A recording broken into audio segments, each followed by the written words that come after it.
Chaka chaka boom. I'm live in my thing. What crazy? That's weird. Hi you guys. Today I just got finished exercising, then I went and walked my dog. And now I should be taking a shower, but I just washed my hands because I'm going to start filling up my tubes of stuff and getting these packaging ready to ship out. Um Today's message that I learned, which was something I learned from myself, is that um, what you need lies within you. Your strength lies within you. Um, some of my earlier videos, I talked about the dream that I had of going into this cave. It was this man luring me into a cave. And long story short, it was Ahab and Jezebel. And I was underwater and all that. Um, and I didn't know what that meant. But after the process, this is years later, because I didn't fight in the spiritual realm, I learned that I came across a lot of obstacles of people using me because they see that my sensitivity to be emotionally inclined. And I started, what made me go on that journey is because I had this other dream yesterday or day before yesterday. Yeah, day before yesterday, I had a dream and it was weird. I'm not even going to explain it, but it was very weird. And I knew it was not right. I really just was soul searching and asking God, like, what is this? What do I need to pray against to have this cast out? Like, I renounce every covenant that I had. And God was literally showing me, like, what should I do through other people's testimony. I started seeing other people's things come up. And this lady started talking about Ahab and Jezebel's spirit. And this was one thing that God had shown me when this first kicked off, like years ago, like 5 years ago, 2015, when I came across this situation dealing with the Ahab spirit and the Jezebel spirit, dealing with church people, church folk, or people who attend a church building. I'm not going to say Christian people, because now that I am stronger and I understand what it truly means to be a Christian, I know these people were not Christian. And not only that, one came out and literally was not Christian, like it was not, they don't associate with it, but they were in a place that was supposed to be there. So go figure.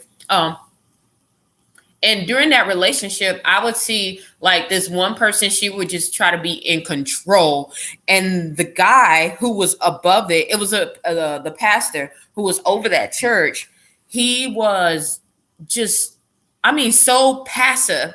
He was so passive on what she did, but he was controlling himself too. Like we had this thing where they had this group where they did with people who had like Alcoholic Anonymous, things like that.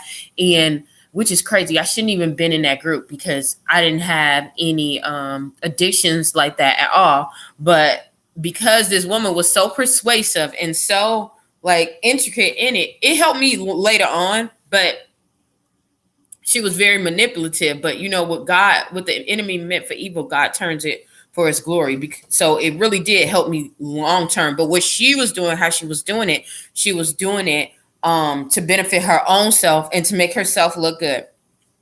So she would do these crazy things. Then he would just jump in and try to take control. And then if she stepped in and said something, everything flew the way that she went. Even when she would step away, he would say, oh, she's a horrible person. She's this and that. But he would still be under her. It was almost like a control thing. Not only that, a lot of the things that he was doing was very manipulative. It was just like under the radar, and God was showing me some things, and he was just telling me to get out of that church, to get out of that way. So it took me a minute to do that, and I got a little bit hurt in the process. But when I did, I thought that I had lost everything, but it turned out to be the best thing ever, because I got to get a better relationship with God, and I got to work on myself. And what God showed me was that I did not need to fold myself in half or to be someone else in order to please someone else, or to be weak just because someone else to be weaker just to make someone else feel stronger. Yeah, so I was in a real toxic environment. And then not only did it spill out that way, it spilled out in my other relationships, my personal relationships. I would meet people and I would draw closer to the people who had the issues that I saw the most. Oh, well, this guy, no one's perfect. Let me just work on this person. Let me work on this person. Let me try to fix. You want to try to be a fixer because someone tried to work on me and, I became better. That's not it, and God had to show me that too. Like, you became better because you wanted to become better. You wanted to choose a different avenue. They don't. So you can't push anything and you can't force anyone to do anything. And the reason why I was having so much, hardships and so much pain is that I was forcing something onto someone, whether it was going to be helpful for them or not. I was trying to make some people be something that they are not. I was trying to make people be something that they are not. And not only that, I was trying to be someone that I was not. That's what really hurt me, because had I been the lion that I really am, they would have backed off when they were being very manipulative, but I just wanted to, like, no, I kept thinking in my head, no, this couldn't happen because they're older and because this is happening and because they saw me, help them. They saw me drive from the state line all the way over to the other side of another state to help them. Maybe, they're not that type of people, but there are those type of people who try to manipulate and they try to take control and they try to do all of that. And not only that, God showed me that what he was elevating me for, I have to get prepared for those type of people because they are everywhere. And the higher you get, the more manipulative people are. They want to get into your cracks. So if you do not work on yourself and you do not work on boundaries and you do not work on making a straight and narrow path for yourself, you will be turned all over. That was my issue. I let my guard down. And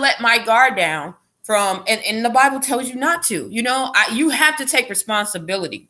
And then I was like, well, I'm looking for, strength in other people. And I'm like, okay, the first thing you're supposed to do is find mentors. I was good at finding, I know how to restrain and get yourself back in line. And I ended up finding one.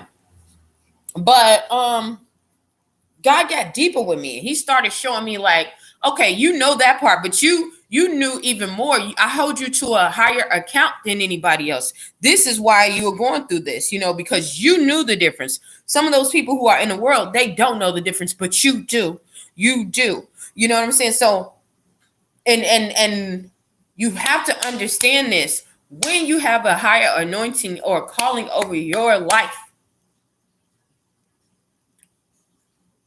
you can't do the things that other people would do and get away with it. You just can't. God is not going to allow that. He will warn you.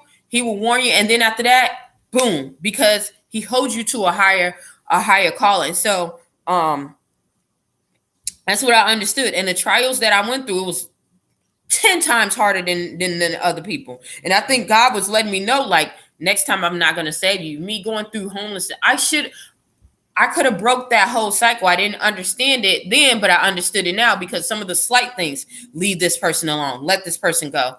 This person isn't good. Like, and the Holy Spirit doesn't give you whole sentences either. Like, move, go, no, yes, turn, run. Like, that's how the Holy Spirit moves. If you hear a whole sentence for the most part, usually that's not of God. I will tell you that. And you have to test the spirit by the spirit. That's what they mean, test the spirit by the spirit. Not going into sorcery. It was this one lady talking about that. That's weird. But anywho, so me dealing with that spirit, that's what it taught me. I had to combat against a lot of people who were very controlling. They were very domineering. They want to know more about what's going on in your life, what you're doing, where you're doing, but they're not going to tell you what they're doing, what they're plotting against you and things like that. Because most people who are controlling like that, they want to find out what you're doing so they can make their next move. You don't really try to care about something that you you don't try to find out a lot of information about something you don't care about. But something you really care about and you're trying to figure out, you're going to make an emphasis on trying to find out where this, where things are, what they're doing, things like that. But God, like I said, God has been showing me how to deal with those situations, because they're not going to run away. They're not going to turn away. What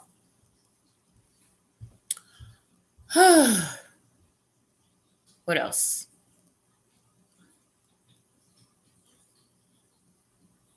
Shoot. I think that's for the most part. What else? I know it was something else I was about to talk about. I know he had me to talk about that, but I don't know how I got that brain fart, y'all. Oh yeah. Okay. And another thing, as I went through this process, I learned that I had a lot of fear built up. Rejection, the spirit of rejection will be lingering, and you will see it as to how you go about doing things. If you're saying you're going to do something, do you follow through on it? It was a lot of things that I was saying that I was going to do, and I was going to do and finish and all that. But it took me a long time to follow through on it. And that's because my self-esteem was broken down, because you're around these toxic people. You're around people who are bringing you down. So you're second guessing yourself. So you have to get back home. You have to find stability. You have to close off those tunnels. Yeah, I did talk about that. Closing off the tunnels and go straight and narrow. That means cutting these people off. When I say cutting them off, sometimes you can't get away from them. Like, I have a property manager right now. Like, I mean, weird. Like, what you have to do, you have to separate yourself. Only give them the information that they need to know. Don't try to make anything extra. Don't make something less than. Only give them the information that they need and cut it off, okay? And I will tell you another thing that you need to, when you go across this thing, my biggest issue with this, dealing with fear and rejection and dealing with those spirit, the Ahab spirit and the Jezebel spirit, because they're both covert and overt. And understand this. That's why I said you have to look at yourself, because Ahab was a covert, but had he, and Jezebel was very, out there, like, I'm taking control, but she would have never been able to take control had he stepped in his right authority. Had he not stepped in his right authority and took control. He was the king. She was acting as if she was in control, and she was the queen by marriage. Not only that, because he failed to listen to God, and through his disobedience, he ended up marrying her. God told him not to. And if he did, it was going to open him up, and he was going to get separated from God. And that's what happened. Even though Ahab repented, he still had to suffer the consequences. Gotta repent. Okay. So, what else? Oh, yeah. Okay. The thing is, you have to work on yourself. What are you doing? What are you not standing up to? Fear is something that you are running away from, and you are not standing up to. What is it? With me, it was dealing with a lot of things, dealing with my mom, dealing with my, because my mother wasn't there, and because my father was in and out and all that, and deportation, and not only that, dealing with that and having, and this is what I'm going to be brutally honest, so you guys can see the pattern and you can jump and get better. Not coming on here for likes, not coming on here for any of that. My life is very peaceful and sound, and I'm grateful for it. Having your family, your parents jumping in and out of your life, your father taking care, even though he's having this hard time, he's still being in your siblings' life a little bit more than you, and you're younger, so you think like, okay, was it something wrong with me? Blah, blah, this, and not only that, having that rejection from your grandparents, calling you like half breeds and all that, having the rejection of being passed around, like me, even though I was in a social system, I was a ward of a state when I was younger because of what my mom did and my father's whole jumping around and deportation and stuff. So I was in the system for like, I want to say 3 days. I was a ward of the state for like 3 days or something like that. So having that and then being jumped around from home to home, family homes, from home to home to home, it will weigh on you. You don't think that it's going to make an impact, but every time you're going into a different environment, it changes the dynamic of what you're responding to. That's just like kids who go into the foster care system, and they don't understand, especially when they're older, because a lot of people want to have younger kids. They want younger kids, unless they want to check and want the kids to work and do all that crazy. Some people are very loving and they really have great foster parents, but there are quite a few who don't. Okay, and what else? Yeah, dealing with that brings a lot of hardship. Not only that, overcoming the situation, becoming better, and still being rejected after you do what you're told to do, because you're told, get a good job, stay in the word, and serve. And that's what I did, and still be rejected. It still be not accepted or feel like you're not accepted. It's gonna rule you a little bit. But one thing I've learned, like I said, one thing I did learn with that, it did help me get stronger. But it does play a toll. It does play a toll on your life. It plays a heavy toll. When I say a heavy toll, a heavy toll. So yeah, you have to work on yourself no matter what, because at the end of the day, when it's all said and done, you have only you to look after and to you to look for. If there's no more you, it's no more us. You have to remember that. And people are going to go on on their lives without you, whether you're here or not. You got to understand that they really will. They really, really will. Those people who you think they'll love and care for you, they're going to move on with their lives. Those people who are using you, they're going to move on with their lives and find someone else to use. The thing is to find out what it is that you are allowing to do, and what the things that you are not working on, so that you can be better for yourself and that you can rise above it and get better. And once you heal from that, when you come across people who are like that, you can stand up, you can see them a mile away, and you're like, nope, we ain't having it, So yeah, stand up. Everything that you have, everything that you think that you need is already in you. That's why these people have chosen you. They don't choose just anybody. They pre-select you because they know you have what it takes. They know for certain that you have what it takes. So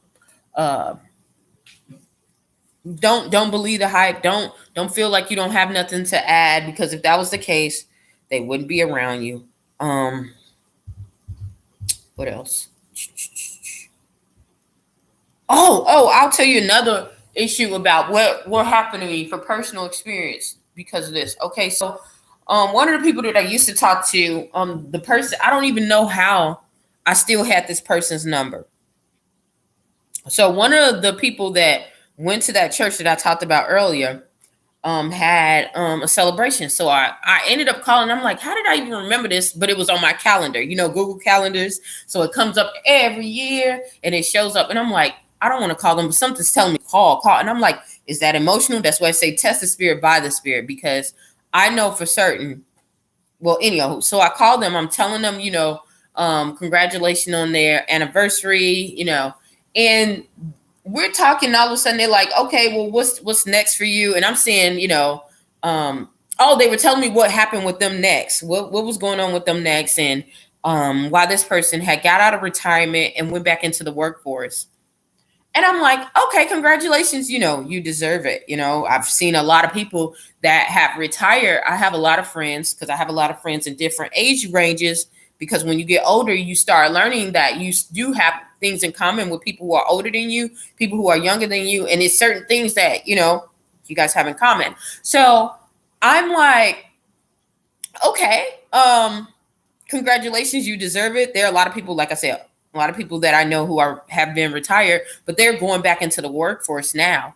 And I was like, what made you get back up, and go back? And they were like, basically the money, So I'm like, congratulations. We're going down talking and we're explaining our plans and things. And I'm like telling them, the road that I'm still going on. I'm telling them I'm still on the journey of, creating this shelter, doing all this stuff. And I was like, they were like, well, you need the funding, blah, blah, this. And I'm like, in the area, they really are responsive to that, to the needs of it, explaining like the funds are there. You can get the money. There are people who are billionaires who really are focused on that goal here. There's a lot of connections. And the thing that I got from her was like, is it all about the money? And I'm sitting here like, why would you say that? And they're like, well, she got into the point and she started nitpicking. And I'm sitting here like, had this been me a couple of years ago, I probably would have been so shocked. But since I already knew this person's character and God has shown me anyway what was in my spirit, and this is why I had cut the communications off from this person in the first place, I already knew that this was a person that was not going to was not going to play fair. And what they're trying to attack is my self-esteem. They're attacking my self-esteem because now I'm meeting the goals that I planned out and I set out to do. So the only way, you can't say that you don't have the resources now. Now I have the resources. Now I have the support that, you were supposed to give me, but you didn't. And you see that things are moving on without you, even though you had every single opportunity to help. Now you got to come from me personally. Now you got to come from my self-esteem. Well, you need to, is it all about the money? Because it seems like you're all about the money. And I wanted to say and clap back and be like, well, that's why you went back from retirement, because it was all about the money. That's why you went back, from retirement. So I guess it is. But I was like, you know what? That would have just gave this person a walkthrough to come back into my life. So I was like, So when she said it, she was like, I just thought it was, you focus all on the money. I was like, that's nice. That's interesting. And she said, what is interesting? So I did exactly what this woman, her name is Cassandra Mack. I'm going to type in her thing. Look on Cassandra Mack.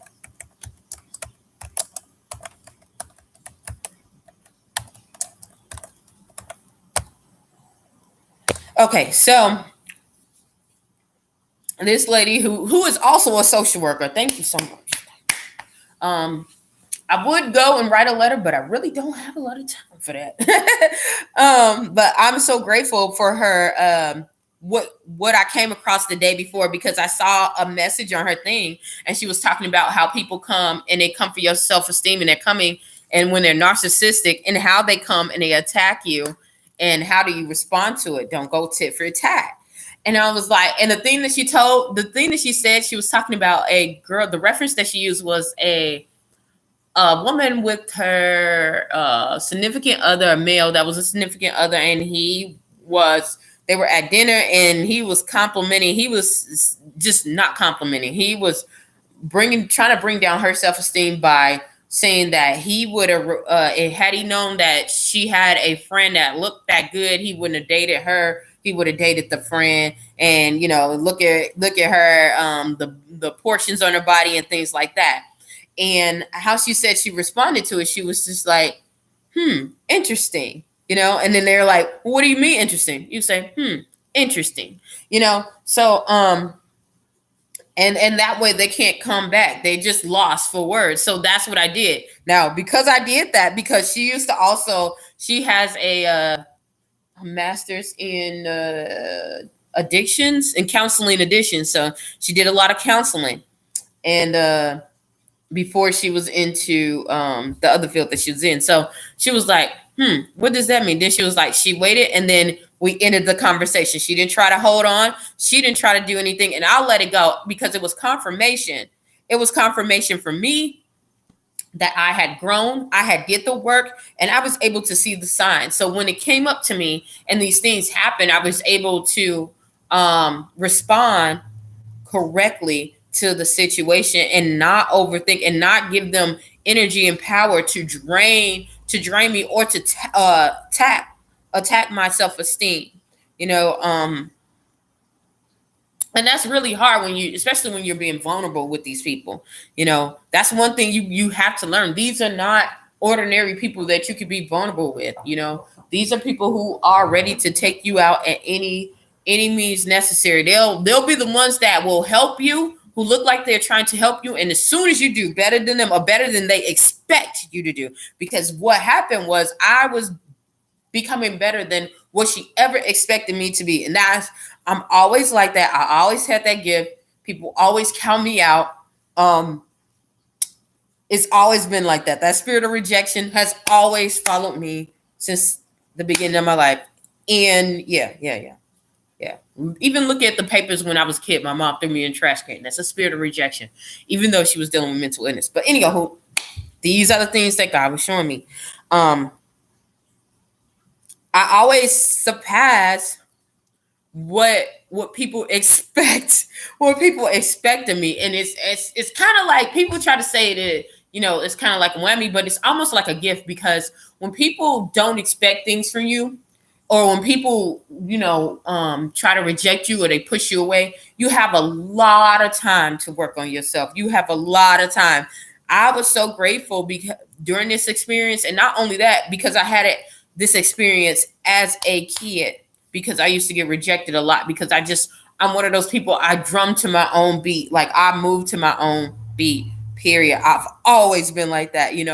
Every time they do the test, I used to try to fake the test and try to make it, because I started learning how you take those work tests and they ask you what kind of personality you are, and they'll say scholar, collaborator, altruistic. You got those, I think it's like 16 different like characteristics. Well, mine used to be so different every time, but it was always the same. And I noticed that because mine was different, I will always get down the road because of it. I will always get in a lot of issues, because people think that you're being rebellious, and it's not that way, or they think that you're really smart, but you just, like I said, being rebellious or you're being lazy. That's just not it. In my social profile, that profile is adventure. I'm not a scholar. People think that I'm a scholar because I do read a lot of books and I go to school and all that, but that's not it. I'm definitely not a collaborator. I will like to communicate and collaborate on things like that.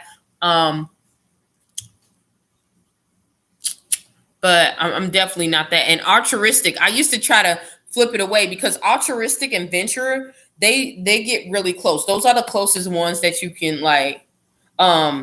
you can get when you take that test. So I used to try to change it, but it would always show. And like I said, if you're around the people, that's just like, my personality was just different. It was just different. A venturer is a person that's always trying to think outside the box, and they grow and they learn by the things that they have hands on. Not only that, they put the people that are around them, they seek out the best around them in order to be better. And that's how the collaboration works. They don't, I'm not a person that is, sometimes collaborators can be okay with certain things not being all together. Me, I'm not going to be satisfied too much. I'm going to have to venture off.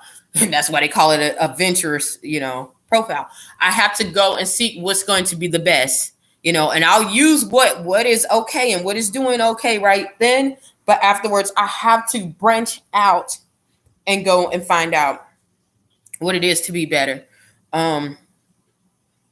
Yeah. So, but had I not had that time and the experience to walk and do my life a little bit more independently, I would not have the experience. I would not be okay with being alone, not being alone, being by yourself a little bit. I would not be okay with, and a lot of people suffer from this. People, oh yeah, I can be by myself, team me, team nobody. But then all of a sudden, I need a man, I want a man, or I want a girl, I need a girl. I'm solo dolo. First of all, we're not in this world to be by ourselves, no matter what's going on. And secondly, what are you contributing if you don't want to communicate to people, or you don't want to fellowship with people? That's crazy. We need human interaction. That's definite. That's one of the definite necessary components of our lives. You need that. So yeah, so we're supposed to work on ourselves. And when we work on ourselves and you see things, you can see things that those problems, you can see what your contribution to that problem is. You listen, when you're dealing with the Ahab and you're dealing with Jezebel, those spirits are dealing with fear. They are dealing with fear. They are dealing with rejection. Deal with those issues that you have not seen, those issues, those relationships, those people, those dynamics that you are not supposed to be in. Cut them off. Cut them off. Stand up for yourself. Stand up in the spirit. Stand up. Stand up. That's the thing that I had to learn, to stand up. And I'm not saying, once again, I'm not saying go out. People think stand up is just voicing your opinion and doing that. No, standing up means that you're not going to let people walk over you. Sometimes if people are trying to lure you in, because toxic people love to debate. They love to get you into some stuff. And they will act, and people who are highly manipulative, they got the game plan down pat. They will get up there and they will act as if they are the victim. And that's the number one thing. They act like they are the victim, okay? They will sit there, they will yell at you, they will do all kinds of crazy things to you, and then go back and act as if they've never done nothing. I had an old neighbor who, it was so crazy. Like, she just went out of her way to try to talk to me. I was like, man, are you sent from the kingdom of darkness or what? But it was just like, she went out of her way to try to find information and things on me, then tried to act like she was my friend. Then she tried to act like I was, after that, when I really kind of was like, okay, it seems a little weird. You're a little bit old. And she was just trying to be like, almost like on you. Like, no, I have a life. You have a life. What the heck is going on? We did have some things in common, meaning that we went to school together, because she worked at the school I was going for my graduate degree. And that was about it. Look, and in the same field. Oh my goodness, this woman. Well, I knew that she had issues with her self-esteem and how her family treated her, because she just went out and just, people tell me the stuff. They tell me things about their life that they shouldn't have. But whatever. I'm not going to bring that all up. But she had a lot of issues. And it got to the point where it was almost like, it was an obsession. Everything that I would do, she would go and complain about the clothes that I wear. They're too bright. But then the next thing you know, she's working out in the same kind of clothes, same color, same design, same everything. Like, how did you even find this out? It was crazy, y'all. Like, it was crazy. Not only that, it was to the point where she would say she invite me somewhere and then not show up, but then say that I was trying to follow her to the place. This is how crazy people are. But what I had to do was just leave her alone. No contact to her. Even when I say confront her, then it'll look like I'll be like, hey, you didn't show up. What happened? She would get people would be like, well, it's not their fault. People were busy and blah, blah. This is like, no, you could have responded, because you literally just told me 5 minutes ago you were doing this. And now this and this is happening, So, what else? So yes, I had to literally just stand up for myself. And what I did was cut the tie. Cut that soul tie clear on off. That's what you want to do. That's what you want to play the game. Then I'm not about to jump and play the game with you. And not only that, I had to cut off the ties from the people who were connected to her. Because eventually this is what happened. And I told them this, but they didn't really believe it. Eventually she's going to do the same thing to you. But since you have this perception of me, because the color of my skin, because I'm young and I live in a place where, people who have a little bit of change, in here, a little bit of something, and if they don't have they don't have 12,000 roommates, then they really ain't, So this is the things that they have. Because of that, they've already been biased, and because this woman is of this stature, because she was using, oh my goodness, I can't even remember what she was doing, what it's called, but what she was doing was using her status as a form of trying to devalue me, So that was one thing. I was just like, since you're gonna do that, and that's just like, okay. What was it? It's relational aggression. Goodness gracious. So she's using relational aggression towards me, which I'm sure she had that in her past with herself. you guys have low self-esteem about yourself, so you following her too, no matter, even though all of you guys are older than me. So I had to literally cut off that situation, cut off those connections with them. And guess what? Over time, they were able to see who she really was, because she did the same thing to them. And by then, now they're trying to come back to me. But by then, I've already seen what it is, and I did the best thing. Now I'm feeling healthy. Sometimes you feel a little guilty because you're like, dang, they didn't even know. But yeah, some of them did know. And what you got to understand is this: when you're dealing with that spirit, because she was definitely a Jezebel. Those were Ahab spirits. Why didn't they go and check out for themselves? One lady, this would really trip me out. One lady who was with them, I had a deeper connection with her. Me and her traveled. She traveled in my car, which my car is not the best car, but it definitely is reliable. We went across state lines. We had this conversation. We started talking, and we all live in the same building. Had this bond. I mean, everything went across state lines. And I'm like, okay, you see my heart. You seen, I didn't ask you for anything. You said you wanted to go. I said, come on. Didn't ask you for anything, even though you guys make way more money than me. Like, her husband is a financial advisor for a Fortune 500 company. Like, and I'm just a social worker, y'all. So, yeah, and I'm like, I never asked for anything. Like, why would you think that I'm a person who steals? Why do you think that I'm this person that's trying to attack her? But you jumped on the bandwagon right with her. So I can't be around you. I can't do that. You got to understand that. Even though they might have not thought of that person, they thought less of you to believe what that person was saying. Even if they say, I'm going to try to stay out of it. Because that's all bull crap. That's after a while, that's bull crap. When you know someone's character and you're not standing up for that person's character or really taking a real stance, that's bull crap. That's bull crap. When I say that's bull crap, that's bull crap. So and understand it. You just have to cut off ties. You have to stand your ground. You have to guard yourself, because these people are out here. These people are out here. Okay. But yeah, everything that you need to do, all the work that I was doing, it lies within you. God will never ask you to do something that you are not capable of doing. He's not. The reason why you're being attacked and those things like that is because it's something in you that you are hiding, that the world needs to see, that the world needs, that you're not showing right now. So find it and do it. Look, find it and do it. Everything is inside of you. I promise you.